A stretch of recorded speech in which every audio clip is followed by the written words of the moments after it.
Rebecca was still asleep when Craig started attacking her. He punctured her heart, lungs, face, and head a total of 58 times. Craig stabbed Jennifer 62 times. He managed to reach Melissa and wounded her 37 times before crushing her skull with a nearby stool. Do you still remember what you were doing at 13 years old? While some of us were worried about school, trying to fit in, and generally just being teenagers, this boy was learning how to kill. Let's check out the life of Craig Price, the 13-year-old serial killer who had a thirst for murder. Craig Chandler Price was born on October 11, 1974 in Warwick, Rhode Island. He was the last born of 3 children of John and Shirley Price. John worked as a manager at a local department store, while Shirley was a clerk in the same store. Growing up, Craig had a pretty normal childhood, with loving parents that worked hard to provide for them. People who knew him described him as a happy child who would go the extra mile to help others. When any of his neighbors needed any help, Craig was always the first to arrive. Whether it was carrying someone's groceries or mowing their lawn, Craig never hesitated to offer his services. At school, Craig was a brilliant student who got good grades and was good at sports. He loved football and basketball and playing his fire red electric guitar.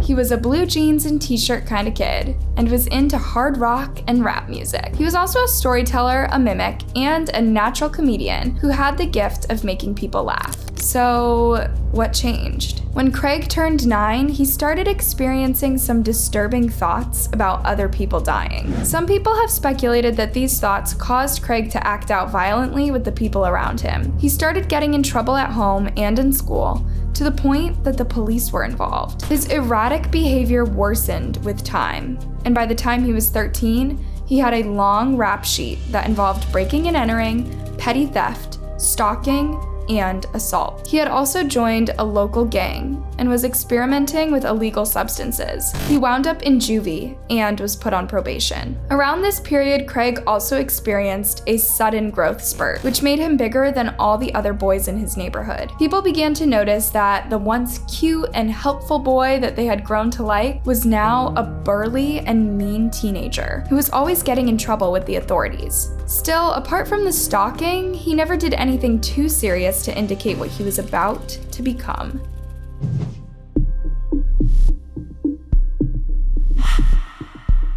The night of July 27th, 1987 was like any other. Craig's dad left for the night shift, his sister went to stay with a friend, and his mom and brother went to bed early. Craig decided to sneak out and roam around the neighborhood like he usually did. But this time, he had a dark and sinister plan at the back of his mind. As he was sneaking and creeping around people's backyards, he found himself in a 3-bedroom ranch, just 2 houses away from his home. The woman who lived there was 27-year-old Rebecca Spencer. She had rented the house with one of her brothers and lived with her 2 children, an 8-year-old son and a 4-year-old daughter. Rebecca's lease was about to expire, and she planned to move out of there before the end of the month. That day, she had asked her ex-husband to pick up the kids so that she could have time to pack without any distractions. Rebecca's ex-husband picked up the kids early in the morning, and Rebecca called a friend to come over and help her with packing. After spending the whole day packing, Rebecca made some dinner for her friend and her brother, who left the house around 8:30 p.m. to go to work. The friend was also picked up by her boyfriend around midnight, and Rebecca was left alone in the house. After making sure that all the doors and windows were locked, Rebecca changed into her pajamas, grabbed a blanket, turned on the TV, and laid down on the living room floor. Within a few minutes, she was dead asleep. Craig saw the dim, flickering light from his crouched down position in the backyard. He slowly crept inside the house and found Rebecca sleeping on the living room floor, curled up in the blanket. He went into the kitchen, where he intended to grab a frying pan, but changed his mind once he saw a 10-inch kitchen knife lying on the counter. And then I was like, oh, what the hell? I ran to the kitchen. On top of the refrigerator was a knife, and I just killed them. Rebecca was still asleep when Craig started attacking her. He punctured her heart, lungs, face, and head a total of 58 times. And when he was done, he simply stood up and calmly left the house. He went out the back door, snuck over her back fence into her neighbor's yard before heading to his own home. He was 13 years old and in 7th grade at this time, and he had just had his first taste of blood. Since Rebecca was still asleep when Craig attacked her, she never got the chance to scream, so no one heard anything. Her brother found her the next morning, lying in a red pool. He called 911 and tried performing CPR on her, but she was already gone. The police came and secured the crime scene, trying to find clues as to who could have committed such a horrific crime. But they couldn't find any evidence, and the case soon went cold.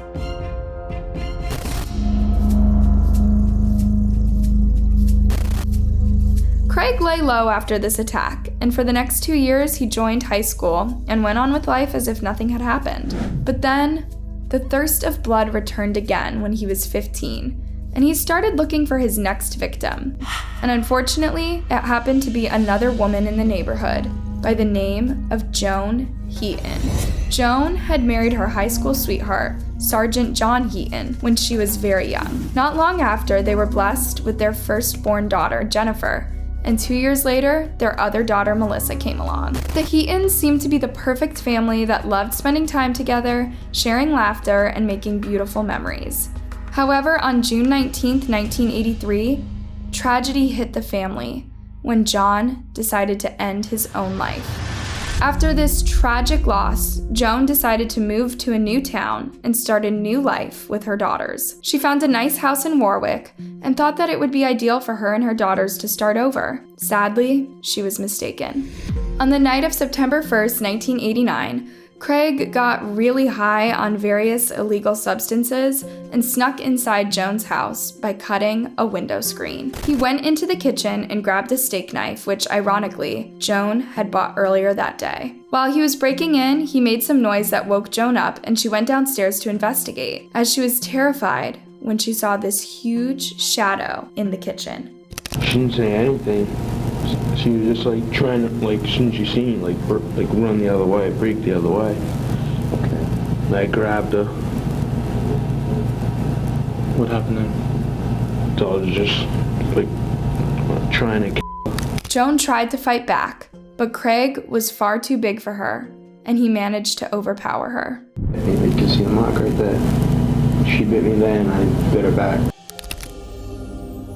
He grabbed a knife and viciously thrust it all over her body, inflicting a total of 57 wounds. During the struggle, Joan's daughters woke up and came downstairs to check what was happening. They stared in horror as the teenager viciously attacked their mother. Craig saw Jennifer first, and he lunged at her, grabbed her, and started attacking. Jennifer screamed and asked 8-year-old Melissa to call 911. Get to the phone, get to the phone. She was just saying that, get to the phone. She didn't say the name, but she said. Craig stabbed Jennifer 62 times before he noticed Melissa heading for the phone. He managed to reach her before she could grab the phone and wounded her 37 times before crushing her skull with a nearby stool.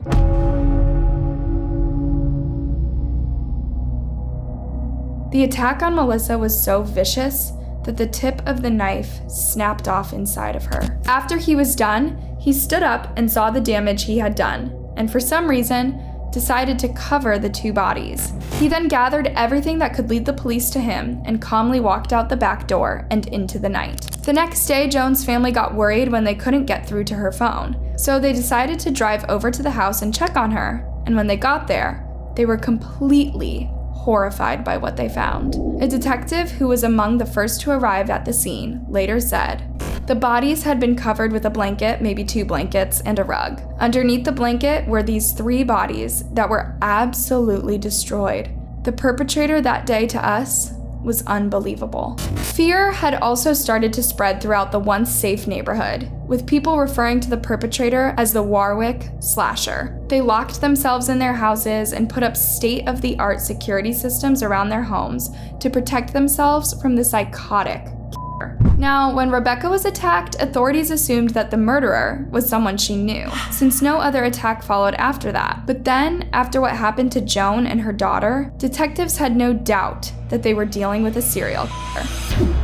Several things about the attacks led to this conclusion. First, both Rebecca and Joan were single mothers with 2 children. Then each woman was viciously stabbed around the same number of times. Rebecca had 58 wounds while Joan had 57. The stab patterns on both women were also nearly identical. However, in both cases, investigators could not find the knives used in the attack, and also could not tell what the killer's motive was. But they did find a footprint that belonged to a man-sized 13 socked foot. Since no one in the house wore that size, they concluded it had to be the attacker. The investigators called in an FBI profiler who was determined that there was a frantic nature to the attack, which meant that the suspect demonstrated sheer anger and rage. Knowing this, the profiler told detectives that the suspect must have cut himself with the same blade that broke off in Melissa's neck. He advised investigators to look for someone wearing a bandage on his arm or hand. One day, a couple of officers were patrolling the neighborhood when they spotted Craig hanging out with his friends at a local park. They already knew him from his previous run-ins with authorities, and he was also a regular participant in local police-sponsored youth events. When officers saw him, they decided to see if he had any information about what was happening in the area. Craig was not a suspect, they just knew that he was familiar with the streets, and therefore could have heard something about who could have committed the crimes. As the officers approached him, they quickly noticed the bandage on his hand. They asked him what had happened, and he said that he had got hurt after punching a car window. But when the officers checked into his story, they found that there was no report of a vandalized car. They also could not find any signs of a car window being smashed around the streets, which could only mean that Craig had lied. Around this time, one of Craig's friends called the officers and told them that Craig had been bragging about murdering Rebecca and getting away with it. This information led investigators to get a search warrant that allowed them to search Craig's house. And when they did, they found a plastic bag hidden in a shed outside the house, and inside it were blood-soaked items that include knives, clothes, gloves, and some other random things. But it was the blood-soaked sock that matched the footprint at the crime scene, which led detectives to believe they'd found the man they were looking for. Craig was immediately arrested, much to the shock of his family, who could not believe the son they knew and loved was actually a cold-blooded killer. When Craig was being interrogated, the detectives started by asking him why he was so angry all the time, and he would eventually imply that it was because of racism, saying that it was what eventually caused him to do what he did.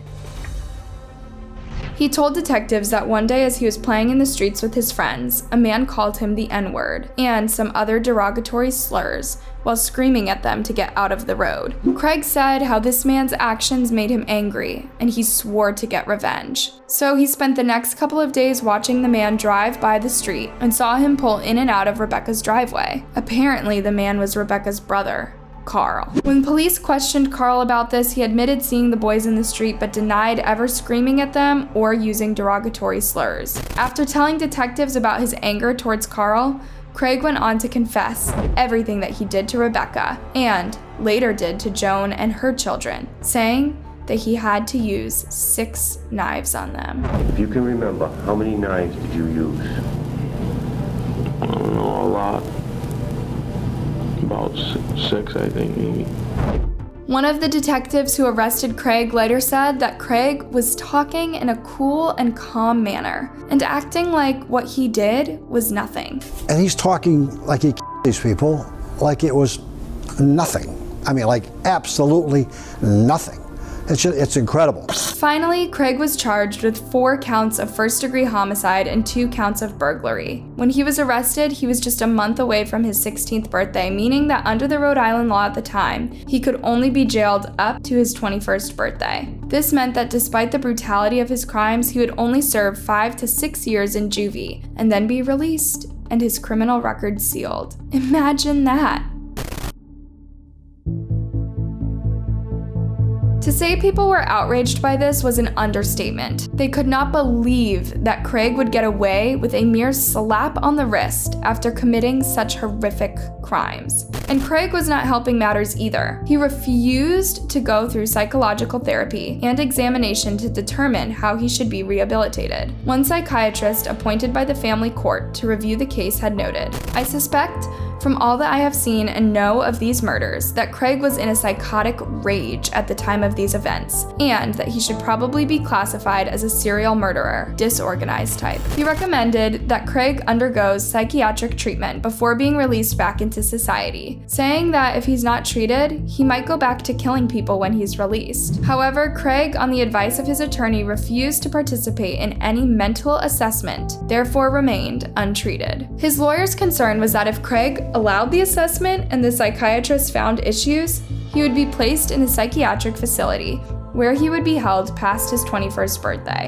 In 1990, the community of Rhode Island managed to pass a law that would harden sentencing for juvenile offenders. Unfortunately, their efforts would still not be enough to keep Craig in jail past his 21st birthday. But everyone was afraid of Craig being released and coming back to finish what he started. His behavior in jail made him remain locked up. Before his 21st birthday, he was charged with contempt of court for refusing to undergo court-ordered psychological testing. And while in court facing the contempt charges, he totally lashed out at a correctional officer and threatened to kill him. Given that he was already a convicted murderer, he was found guilty of contempt and sentenced to serve an additional 15 years, with 8 suspended. Craig's violent behavior continued to escalate even while in prison, and the court continued to add more and more years to his sentence. In 1996, he received an additional year for biting a finger of an officer, and a year after that, he was charged in contempt again for refusing psychological evaluation and given additional 25 years, 15 suspended. Around 1999 and 2001, he allegedly verbally and physically attacked another officer